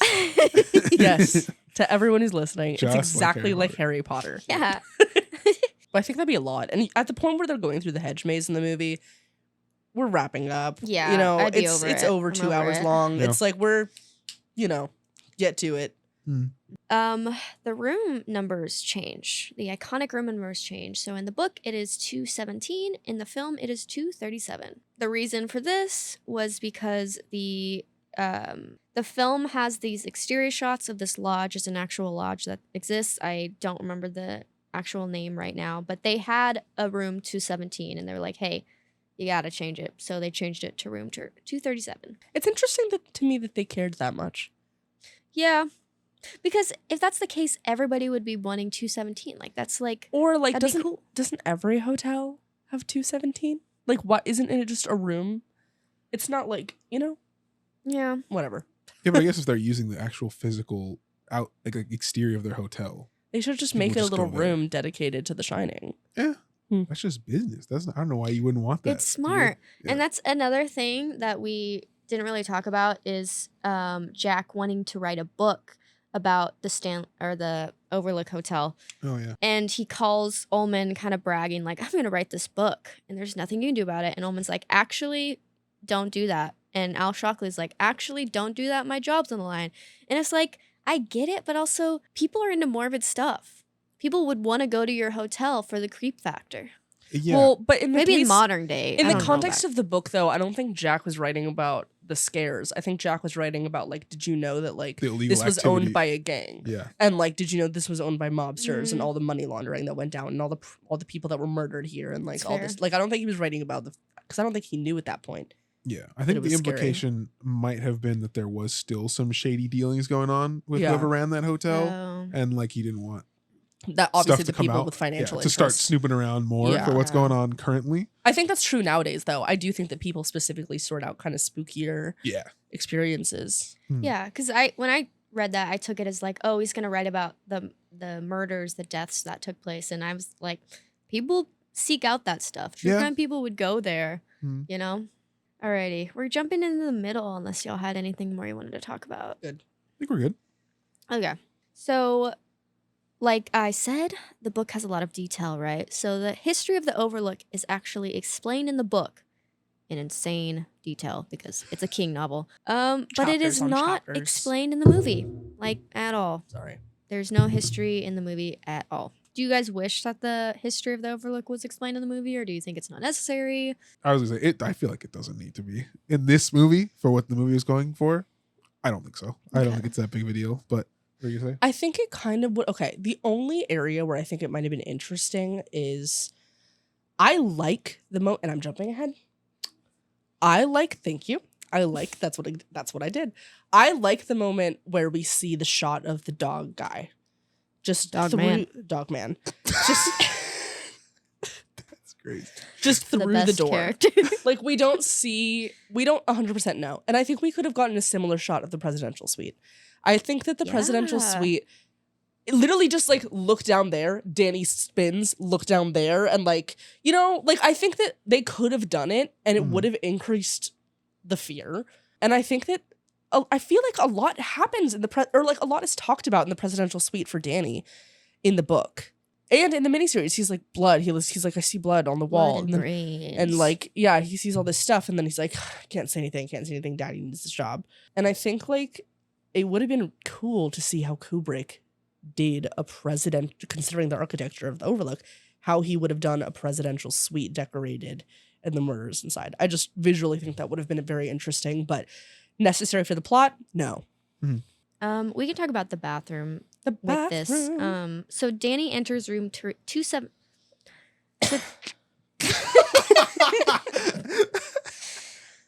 So Danny. Sorry, go ahead. Are you sure? Yeah, go for it. Our boy Danny. Yeah. He enters room 217 on his own accord in the book. But the door to room 237 is open on its own in the film. Is it ghosts? Can I push back on your initial characterization of Danny in the book? I don't believe he does go there of his own free will. Well, he's curious. He has a morbid curiosity. He steals the key to go into the room. Not the first time though. He doesn't grab the key the first time. No. He thinks about it, but he He doesn't. just looks at the door the first time. And he thinks about Bluebeard. And he's like, is curiosity gonna kill the cat? Is satisfaction gonna bring it back? The cat being Danny. But Whoa. yes, that's the thing. Danny, whenever he is interacting with only room 217, and I think maybe when he's out in the snow in the weird tube that no one can explain, when he's interacting That's a callback. Yeah, so that's a callback. When he's interacting with room 217, the same, sometimes, I don't know how it's written in the book, but in the audio book, seemingly Jack will be thinking about something and then like another person's thought will be interjected into his head. Like a quote will just happen. Yeah. And Jack will be like, why did I think of that? Or something like that. And that happens more and more as he starts getting crazier and crazier. That happens to Danny whenever he's interacting with room 217. And only then. So you think the hotel's influencing him to go in there? Yes, because it does. He does also think like, why am I even curious? I remember this. He's like, why do I even really want to know what's in this hotel or in this room? Yeah. And it's like, I don't know, I guess to prove to myself. He's like trying to rationalize it the same way that Jack the story. does. Because in the story, the wife of Bluebeard is told, you can be my wife or whatever. But the only thing is you can't go in here. Yeah. And obviously she wants to go in there. And I think that's the same for Danny. It's possible that the hotel is influencing him, but I do think the fact that it's the only area he's restricted into is the reason. And he's a kid. So I think it's like it is probably a combo of the hotel being like, come in here. He's restricted from all rooms, but Halloran tells him, like do not go in 217. Yeah. I think it could be read as his morbid curiosity, but I think it is interesting that the only time that like interjecting thoughts ever happens to Danny is when he's for some reason and Danny's normally a pretty smart kid, just for some reason really needs to see what's in this room. It's a good point. He just needs to. And I think even that one quote, like the Red Death, like holds sway over them all, whatever that is, I'm pretty sure that pops into his head right as he's like about to open the door. And it's like, Danny never gets those except for this one time where he's like, why do I really need to know what's in this room? And then he does it. So I feel like maybe the implication is the hotel's sort of influencing him there, but I don't know. You can read it as like both ways. I don't know. Yeah, but, I didn't notice that, but that's a good point. So in the film, we have the room that Jack goes to drink in. In the film, it's called the Gold Room, but in the book, it's the Colorado Lounge, which is interesting because there is a Colorado Lounge in the movie, but that's where he goes to write. That's not where he goes to drink. I don't know why that change was made, but the architecture, I like the Gold Room. It's really cool. The Gold Room there. is great. It's beautiful. Yeah. I will say the architecture of the hotel in the movie makes no sense, but it is very close to how I imagined it as I was like hearing the book. Specifically for the ballroom and the dance. Yes. I saw exactly that. Like where the bar was, where the rest of the room, like everything about that made sense to me for specifically the party. And even like the kitchen with the walk-in freezers and stuff. In my head reading it, I'm like, oh, these are like this is a huge kitchen. And there's like an insane walk-in freezer. But the miniseries version is just like a little cupboard. It's just kind of a normal size kitchen. I was like, oh, yeah, it's kind of lame. Yeah. But yeah, I think Kubrick really handles the scope well of like how massive this place should feel Yeah. it should feel really, really big, even if it doesn't make any sense. Yeah. Yeah. So then that makes the characters seem very small. Yeah. No, I also agree. I imagined the layout of the hotel from the movie as the same as the book, but that's also because I saw the movie first, so I was just imagining that hotel. Oh. So Same. in the book, Jack smashes the radio to break it, but in the film, he simply takes the batteries out. Which honestly, equally effective. Yeah, literally, He could've didn't just have to done destroy that it. from the jump. It works from like a character perspective though. In the Yeah. book. But they don't have any of that character stuff in the movie, so they don't really need him to break it. Yeah. No. Yeah. In the book, it's right after he has like a dream about his dad again. Yeah. Beating up his mom, and he just wakes up and freaks out and smashes the radio. And And he's like, ooh. he's like, "Oops." Gulp. He's like, "Oops." It's the only way to talk to anybody. My bad. I didn't mean to do that. Kind of jumping ahead. At this point, Jack is drinking a lot. Wendy discovers that he's drinking and he's threatening her. So she, in the book, hits him with a bottle. And then Wendy and Danny proceed to drag him into the pantry. But in the film, she just hits him with a bat. And Danny doesn't help her take him into the pantry. At this point, he's kind of like stuck in limbo. He's like stuck in dreamland. So he's not much of a help. Yep. Can I say at this point in the story in the book, I think my favorite line is uttered, and it like helped click things into place for. Now, this could be me giving King way too much credit because I've only read 2 of his books so far. I read Misery and this, but I feel like in both, he kind of writes a line that I don't know if he knows how smart it is, and I'm reading too much into it, but I really like it. And they're usually like very simple, like one line of dialogue, and that like ties everything together for me. And I think like, oh, this is a cool book. And that scene, it's after they knock out Jack, I believe. And Wendy just tells Danny, he's like, Danny, don't worry. This isn't your dad, right? This is the hotel making him do these things. This isn't how your dad normally acts. It's not your dad. And they like drag him into the thing. And I was like, oh, that's how Jack always talks about his alcoholism. It's how he talks about his temper. It's not him. It's like, it's just these other things. It's never him. He's a good guy, but it's just these other things that keeps influencing. He's such a good guy. Trust me. And it's like, oh, the hotel is like kind of maybe a metaphor. I don't know if that's what maybe he was going for, but like the influence that the hotel is having over Jack is just another extension of all the shit that Jack won't deal with. All of his mental problems that he wants. It's just a representation, just a big supernatural representation of like how Jack is always talking about himself. And clearly Wendy also thinks the same type of way, which is why she stayed with him for so long, because she like echoes the exact same like verbiage. Like, it's not your father. That's not your dad. Your dad would never try to choke me to death. It's just the hotel making him do that. And it's like, oh, she's done the same song and dance for years with alcoholism too. And it's like a really, really good line. I don't know if Stephen King meant it to be that good and that like poignant, but it like hit me really hard when it happened. I was like, oh, dude, this dude's kind of a good writer sometimes. He kind of got some sauce sometimes. It's a great line. Yeah. It's a really good point, Michael. Mm-hmm. I don't know. I I really like like that that little bit. I interpretation. wanted to talk about it. But yeah, that's all. Oh, I do want to talk more about the bathroom at some point. Yes, sorry. I meant for you to have time to do Oh, that. no, it's Go okay. for it. We don't have to do that right. Well, okay. we skip Well, back we're in the to middle, so if you want to talk about it. Lady in the bathtub. I would like to talk about Mrs. the lady in the Massey? Okay, bathtub. go back a little bit. Yeah, yeah. We know it's Mrs. Massey from the book, but you won't know that unless you haven't read. Yeah, so like, Did they what's mention her up? name at all in the movie? No. What's up with Jack making out with her? Yeah. I would just like to discuss Yeah. what's going on with Jack making out with the. I assume that this is to replace the beautiful woman he dances with at the party. That's a good point. There had to be a beautiful woman somewhere controlled by the Jack hotel. must cheat on his wife. If Jack doesn't cheat on his It wife, has I don't to want to happen. watch it. Canned event. He has to choose his wife. But yeah, Every I universe. I do recall thinking that was a choice. It doesn't not make sense though. Like, so Danny goes in there. He sees Scary Woman because that is correct. It is Scary Woman. She is a scary woman. Scary Woman. Jack goes in there.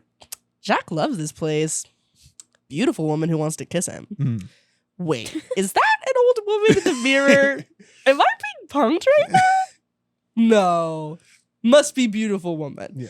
right? That's basically the scene. Mm. Doesn't not make sense. Like, I think it works. I just think it's a choice that she's fully nude and approaching the camera when none of that happens in the Yeah. book That's at so all. true. Even the beautiful woman in the actual dance scene is clothed. Although he does constantly mention how she feels so naked. That's true. He's That like, is a I can tell description. she's naked under her clothes. It's the stupidest fucking lie. No, really? Yeah. Like, He's like dancing with her. He's like, wow, she feels so naked under all these clothes. Dog, get it together, man. It is the Jesus. 20s. So. yeah. Anyway, I just had to talk about that scene. Hey, I mean, also, like, the room is cool. Yeah. In the miniseries, it's interesting because they leave, or is it the miniseries? Yeah, the miniseries, they leave the lipstick because they're like, Oh, yeah. because he has the lipstick on him. Mm. And then Jack is like, this is obviously a woman. Lipstick isn't in the book, nor is it in the movie. Yeah. Jack makes out with Oh. beautiful women in bathroom Mm. who may or may not be deceased. I will say the spooky bathroom lady scene is probably the closest the book got to like making me genuinely a little creeped out. I think Really? I think it's pretty effective. The only thing the part I think is really effective is Danny running away and then doing the like classic like you're not real. I'm imagining that you're not real, and then immediately Gets she's right choked there out. and just not even. This is the first time anybody's ever been touched by a ghost. Not only is it the first time anybody's touched, it's the first time Danny ever gets touched, and he's getting strangled. It's not just like a ghost like reaching out and like brushing him. He's getting like choked to death. It's like the first time a ghost ever makes contact with anybody, and it's like dire. It immediately turns up like, oh, it's bad. It's like not. these How does things he even can- get out of Actually there? a threat now. Yes, yeah, they're like it's getting bad. Doesn't he just pass out? It's never And they explained. let him live? Yeah, it's never explained how he gets out. It doesn't make any sense because the hotel's main Wouldn't they goal. want him? The hotel's main goal in the book is to kill Danny. Interesting. Yeah. King, please comment. Yeah. No, because the next time we see him, he's standing in the middle of the hallway outside of 217, sucking his thumb. Right. Because he's like in a Because he's freaking like- out. fully, like he's just He's checked gone. out. He's Yeah, in child mode. he's fully, regressed, which is really sad. It's a Yeah. really sad description. But yeah, they don't explain how he gets away. He just is. He just is. He just is Mhm. kind of a little plot holy, but whatever. Yeah. It just happens. Moving on to the ending. In the film, as we mentioned already, Danny is overtaken by Tony. He's basically left in a trance. He doesn't really do anything throughout the rest of the movie. Besides, I guess, running around in the maze. But for the most part, he's kind of just stuck in a trance and Wendy's freaking out. But that doesn't happen in the movie or in the book. He pretty much the same. Yeah, Tony doesn't even appear to him in like the latter half of the book, I thought. Tony just disappears. That's a thing in the miniseries too. They're like, what does Tony say? And he's like, Tony's gone. Yeah. Yeah, it's explained in the book that the hotel is blocking Tony Yeah. somehow. But yeah, that is. Tony's a force for good Yeah, Yeah. in the book, but in the movie, it's you don't really know. ambiguous. Yeah, it's a good word. We just know that he's Thanks. You're welcome. Hey, thanks. So in the movie, it's an axe instead of a roque mallet. pro. Mhm. So what do you actually? That might. No, it's not a this versus that. So what do you prefer, an axe or roque mallet? For murdering? Just in general. When I murder. Not. If I were to have done murder, What I mean to say is, what do you think is a better prop? I think it is not implausible for there to be an axe in a hotel. agreed. Therefore, scarier to me would be my husband approaching me with an axe. Yeah. Even if he swung at me with the mallet, I feel like I could be like, yeah. Sorry Yeah. for that camera. Just For we our saw audio that view. listeners, Yeah, for audio listeners. Sam kicked her foot out. For our audio listeners, Sam did this. Yeah. That's what I would do. And I would try to break the stick. You know what I'm saying? A rogue mallet seems way less threatening. Even if like you got hit by it, like that would hurt. But you don't survive It does if you get hit. damage in the book. Like it seems like it and that hurts. makes sense. Like I'm sure that it hurts. He's swinging full force, but just like if I'm swinging full force a rogue mallet, and I'm swinging full force an axe, Full forks. and I do both at your leg, which would you prefer? Probably the rogue mallet. Yeah. Yeah, true. I mean, I also think Dick Halloran would prefer the The broke broke mallet? because Yeah, I he agree. didn't die by a broke mallet. Yeah, true. He died by axe. Right. Mhm. So it's kind of, along those lines, it's like I prefer the axe as a tool for scares because that's terrifying. Yeah. Whereas the broke mallet is like, it's honestly, arguably kitschy. Because it's like, is that the best the hotel could do? True. Like, You got full control over this guy. and you give him a broke mallet? Yeah, you give him a weapon to murder his whole family. You give him a You're mallet? gonna tell me there's no guns in this building where a bunch of people were murdered? Yeah, true. The guy with the double barrel shotgun. Why didn't Jack get that? Why Oh, didn't yeah, he get the broke did, yeah, mallet? he did kill him with. Yeah, that's right. You want to acknowledge the funny switcheroo that happened between this Oh, adaptation? you go for it. That was your thing. I noticed there was a cute little switch that happened. In this, the book has him using a form of hammer, and in the movie version, he uses an axe. But with Misery, the book version has what's her name? Annie. Annie Wilkes using an axe, but in the movie version, she uses a hammer. That's funny. They swap them around. Swapperoo. That's funny. Yeah. Interesting little. I don't have. There's no way that's intentional, but it is funny that it happened twice and in reverse. I don't know. It's the time to say the thing that you say. If I had a nickel for every time that happens, I'd have 2 nickels. Isn't that what you meant? No, I meant the scratch that. Oh. Scratch that. Reverse it. They did the thing. They scratched it and they reversed it. Like And they it is scratched funny it. that it's the only two they Scratched it and reversed it. It is funny. This is the only 2 Stephen King properties we've covered so far, and it happened that Yeah, way. that It's is weird. So you wanted to talk about Dogman. What Yeah. did you want to say about Dogman? I want to say that I actually thought he was a bear for the first several times I watched it. I didn't even realize he was a dog until I Yeah, read He the does book. it look doesn't like a look dog. like a dog in the movie. I literally was like, what is that? Like, respectfully, what is that thing? It was like a vague mammal. And I also remember when I was younger and watching it, like not understanding what was going on in the hotel room. And literally the second time I watched it being like, whoa, whoa, like what is going on makes so much sense in the book because they're talking about how Horace and Roger Mhm. and Roger sometimes are involved. And that's the whenever I think of like how did the book and movie work together, it like the dog man Roger, it's the prime example of that because it's like I don't think you'd understand that is Horace and that is Roger. Yeah. Same with Mrs. Massey. Yeah, The you wouldn't old lady in the understand who the tub. ghosts are without the book. Yeah. Dogman is given backstory in the book, not in the movie, which we talked about last episode. Mm-hmm. And that's why like it's kind of off-putting when in the book the dog is like blocking Danny from going downstairs because in the movie it's just kind of like this horrifying assaulting image because like a child should not be obviously seeing that. Yeah. Whereas in the book it's like quite literally a guard dog preventing him from going downstairs and like finding his father. It's just kind of an interesting, more adult, I think, version in the of- film. in the film. Yeah. Okay. Yeah, it's straight to the point. Yeah. Moving on to Halloran. We already talked about how he was killed with an axe. He dies in the film. He lives Spoilers. in the book. He helps them escape on their little snowmobile. But some other differences about Halloran.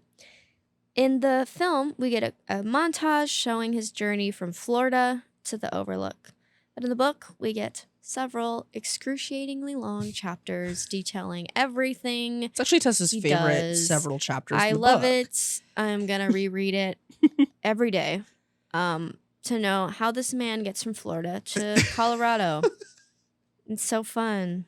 This is your red rum. Is This is my Halloran red- flying from Miami From or Miami. whatever to I Colorado? was so tired. I was at the point of the book where I'm like, this is a chore to read. I'm sorry. It is only funny because of what you mentioned last episode. How every time we cut back to Halloran, it's literally just him being like, "Whoa, he's about to die!" Psych. He doesn't die. All right, back to the action at the Overlook. Back to the Overlook. We have this like crazy action going on at the hotel. Things are picking up speed, and then we cut to Halloran at the desk of the airport being like, can I change flights because I missed it? It's like, I don't care. I will say, like, obviously Edward comes up a lot in this book, specifically in reference to Halloran. It's interesting to me that, like, the hotel is racist. Racist? The Yeah. hotel Oh yeah, the itself, hotel is racist. like sends him a racist message on the way to coming. It They start shoots him a racist yelling voicemail. slurs, literally leaves him a racist voicemail. It's so funny.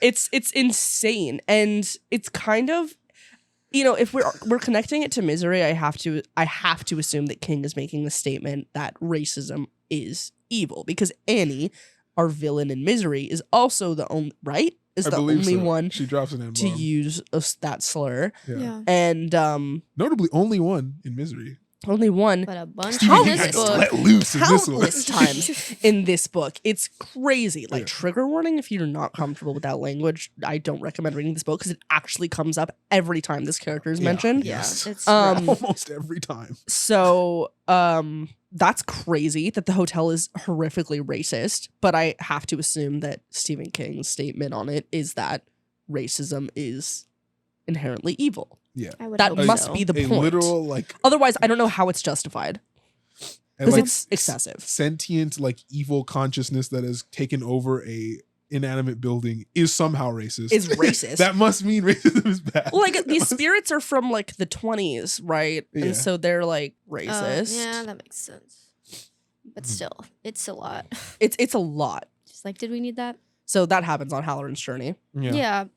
Also, along this journey, when he starts getting to the hotel, as it gets closer and closer, he's starting to become influenced by the hotel a little bit. Not as much as Jack, obviously, but he starts getting a little influence from the hotel in the book specifically. And Yeah. he considers killing both Danny and Wendy to just get it over with. It's wild. Yeah. It's kind of like It was kind of whoa. cool. Mhm. It Yeah. was kind of cool seeing the influence of the They like grab evil him hotel. Mhm. Mhm. and they're like, okay, he didn't work. You Yeah. Yeah. kill them. Yeah. Like It's he right considers after- when they're at the snowmobile, right? Yeah, Yeah. like right when they're able to escape, he's like, Yeah. what if I just killed them? Yeah. Mm-hmm.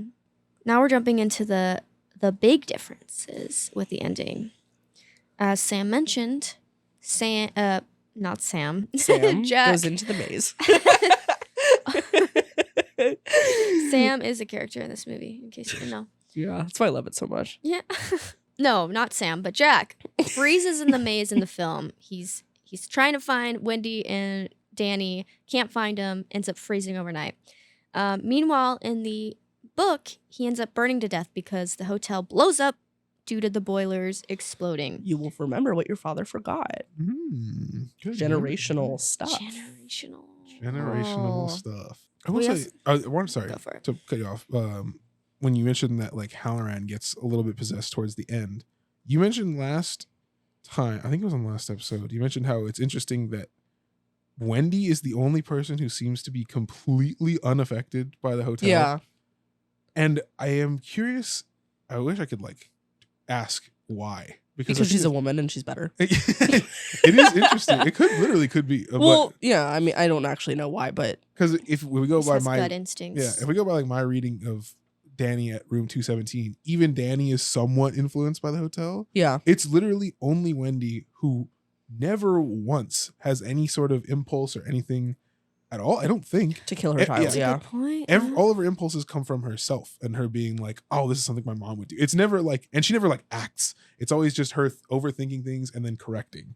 She doesn't like act in the way that Danny actually does open the hotel room or Jack actually does do all these crazy things. Halloran, I think, even does pick up the mallet, but he like throws it and he like manages to overcome it. Wendy is never affected at all.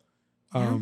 And in the book, I really like this part. The hotel even makes like a passing comment about it when Jack is stuck in the pantry. The one, I think it's the ghost of Lloyd not Lloyd, Grady. Grady. Grady, the ghost of Grady or whatever, is like, Jack, we're starting to think you're not up to this. Maybe we should have been working on your wife this whole time. They make like a joke Yeah. about it. I wonder if they could. I don't know. It's interesting that I feel she's- like they couldn't. yeah, because they just joke about it. Because why wouldn't you affect both parents if you wanted to kill Danny? Why would you only Yeah. target one? That's true. I don't know. It is interesting that she's never impacted at all, but they don't ever go into it. It's a Yeah. fun little detail. She, I guess, just is that like good. She just is genuinely that kind, and like Yeah. I don't know. Mm-hmm. No, I like that Mm-hmm. reading a lot. Alrighty, so a big difference is that in the book, we actually have an epilogue that shows Danny and Wendy the summer after the events that take place. They're with Halloran at his new job, where he's a cook for a summer camp. But we don't see that in the film. It just ends. They go on a snowmobile. We presume that they live to see another day. So that's the end of The Shining. Whoop whoop. There's basically so many differences. It's hard to, even get through all of it.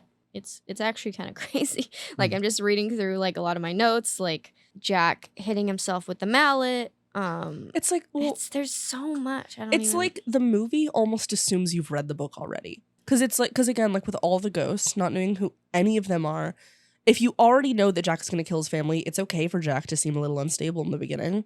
Yeah. It's like, it all works if you've read the book before. But if you haven't read the book before, it seems a little, like, unclear what's going on, I think. Yeah. It just kind of seems like a collection of scenes. And like, they literally moments. have title cards that are Right, like of the Monday, days, Tuesday. the times, yeah. But it's also like, is this actually just taking place in a week, or is this happening, you're just showing this Tuesday on this month, or Right. this Wednesday from the other month?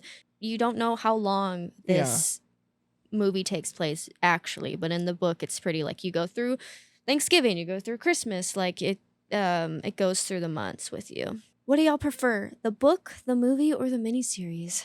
I mean, I'm gonna give what I feel like would probably be my obvious answer at this point, just based on how much I'm talking about the book and how much I like thinking about the book. I prefer the book over the movie. Yeah. Pretty easily. And I think maybe if I had seen the movie first and just gotten like the experience of that film, maybe I would have a more fond viewing of it. But having read the book first, really enjoying the characters and a lot of the way it's written and a lot of the meat and themes that I can really read into, and then just watching the movie, which is none of it. It's just none of it. Yeah, It is literally. just the most bare bones version of this story there could be, but an extremely pretty and interestingly, it's very good for a visual medium, but there's like, I don't know, nothing going on in the old noggin for me to like think about afterwards. So I'm picking the book. I'm gonna F, Marry, kill this. Oh, I like it. I'm gonna kill the miniseries. Sorry. Oh, Whoa. Respectfully. I'm gonna F the book, marry the movie. Okay. well, okay. So if I had to kill both, it would be the book and the miniseries. I would keep the movie. Okay. I feel like I agree. I'm gonna definitely revisit the movie in the future. Don't see myself rereading this or rewatching the miniseries. The movie is just it feels like a quick watch too. Like it's just you get through it. And Yeah. it's done. Yeah, And Despite you being got over the 2 hours, story. the pace of it is like It's quick. It doesn't gripping. feel like that long at all. It's very well paced. It's good. Yeah. So movie for me. Alrighty. This versus that. Let's do it. Okay. Confusing ass maze versus living topiary animals. to battle or what? Just to experience. Are the animals attacking me? Or can we just watch them walk around? Yeah. Can we watch the little bunny hop around? Do you want to do it this way where it's your This happens every episode. We have Literally. two questions Every about time how the Literally. logic you go works. this versus that, and then we go, well, hold on. I need clarifying questions. Oh my god. That does happen every single episode. We can either do what you'd rather have to experience or what you prefer as a survive. story element. Oh, as a story Oh. element, the topiary Either one. animals. Oh, okay. Battle the maze. Yeah, I can handle the maze. I would climb up. I don't know if Jack couldn't handle a maze. Dude, Jack's dumb and an alcoholic. Well- I'm so smart. Shit. He's dumb as fuck. He literally just wrote the Jack- same sentence over and over on his writing. He can't even write. I'm literally so much smarter than Jack. I'm getting out of the maze. It's easy. It's not even a question. But you're a man, so you would be influenced by the hotel, according Yeah. to your own theory. Me and Tessa would be fine. Yeah. shit. Damn it, you're right. Yeah. So the Overlook is sexist and racist. And presumably homophobic? Or what is the take on I think it's a fair assumption. I like visually the maze. I think it's way cooler. And how they create it in the film is super cool. So I like the maze as a set piece compared to the topiary animals. Hmm. Topiary animals were just disappointing. I wanted more. They were here. I wanted them here. Mrs. Massey Ghost versus Dogman. Wait, in a battle? God damn it. I just need to know Just the rules. who do you prefer? Dogman as a character. Okay. I mean, Massey yeah. is so sad. Yeah, as a Dogman's as a kind of partying. Dogman's kind Kinda of slay. living his best life. Dogman. He's the center of the party. Yeah. I mean, Really is. it's He's okay kinda that everyone's killing it. laughing at him. Yeah. Everyone likes him. You know, we can ignore the comment about, Danny for a little bit and just like appreciate that he's a good vibe. Yeah. He's just Yeah. a fun vibe. For his friends, like, Yeah. super sick. Yeah. Mm-hmm. Also, not afraid of a little fun in a hotel. Yeah. Mm-hmm. However, Miss Massey, sad. Slit her wrists. Bummer. Yeah. Cheated on her husband. What about a real downer of a lady, Miss Sassy? Tried to strangle a child. Really killed the mood for the movie for me. Well, yeah, I like Dogman. Anyway. Yeah, we know you like Dogman. Did that come across? Yeah. I was super hyped for Dogman to be featured in the miniseries. We need a Dogman spin-off. Coming to HBO and No. soon. The face behind the dog. Right next to the It prequel series is a Dogman. Dude, Mike Flanagan presents Dogman. That would be so Dogman hype. is a real movie, though. Is he in the Dr. Slate movie? Mike Dogman? Yeah. No. I don't think Really? so. I'm pretty sure he's not. But also, I did see it years ago. I know. I can't remember anything from that movie. I will say I'm excited to do Dr. Sleep after I this know. whole thing. Yeah. too. I mean, I like The Shining better than Doctor Sleep, Okay. personally. But Last one. Would you rather be stuck in that elevator, which the elevator, okay. the party elevator? What are we The party talking elevator. about I here? know. We did not even talk Or about the the blood elevator. elevator? Let me clarify this for people who don't know. In the film, obviously, we have the iconic elevator with blood that's like splashing around and all that fun Blood. stuff. Rusty water. Rusty water, according to Kubrick. But in the book, it's more of a point that it's like this broken down, run down elevator that Wendy doesn't trust. It's a party elevator. She finds confetti and masks in there from ghosts, party ghosts. So the elevator I'm talking about specifically with this versus that is the book elevator. So the rundown one, you don't Party know if it's elevator. gonna break. The party elevator that you don't know is gonna break or not. Yeah. So Masks and confetti. would you rather be stuck in the elevator or be trapped in the cement rings? I fucking hate you. The party elevator. Oh my 100%. God. Dude, the cement rings are like a nebulous space within the void, like an alternate dimension. They don't even really exist. The cement rings are outside of human comprehension. I don't want to be stuck Also, there. something's definitely in there and tried to grab my leg. That's- And I yeah, do you're not right. like that. Something You're is so in there right. behind me? How? And it's Where am freezing. I? How is it behind me? I'm in a ring. I'm in a tube Question that I mark. made? If you want to know Where's our the ring? take on the cement rings, check out last episode. Dude, Anyway, And you're like, what are cement rings? I'm freaking out. You would only know if you read the book, but not really because we don't even know when No we one read the knows. book. No No. one knows. Even King doesn't know. Stephen King doesn't know he took that shit out when he made an adaptation. It's not even there. He was rereading his book. He's like, the fuck was I talking about? Cement rings? Dog. What? I feel like somebody's going to know exactly what it is. And like, Yeah, first let us comment know is in just the going to be comments, like, please. obviously it's this. And then just like an imager. Yeah. Let us He's like, know. oh. Send a DM on Insta. Yeah. Like, Jesus okay. Christ. Anyways, I picked the elevator. Yeah, party It's like, elevator. Yeah. I don't want to be wiped from existence inside the cement rings. I agree. The elevator, as much as I hate being in a claustrophobic, small, tight space like the elevator, the cement rings it's in the snow. It's cold. It's freezing. You could die in there. So I don't want to do that. Y'all, that is our this versus that. That is our episode. Y'all, We did it. We talked about The Shining. we did it. You can get off our backs now. Yeah, shut the fuck up already, guys. Our next episode, we're going to be covering My Friend Dahmer. So make sure to check that one out. I will not be Read the there. graphic novel. So Oh, be yeah. actually extremely sad. What do you listen to the Actually, whole don't next one? watch it because Sam's not going to be there. The next one, don't tune in.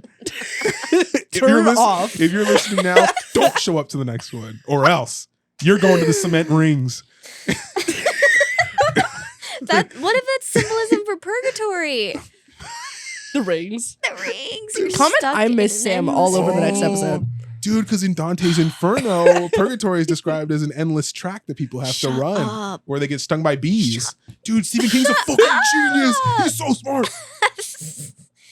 Anyway, we're covering My Friend Sorry, I'm watching, by Dahmer. the way. It's okay. Read the graphic novel, watch the movie, and also follow us on Instagram and TikTok at Dreadful Digest Pod.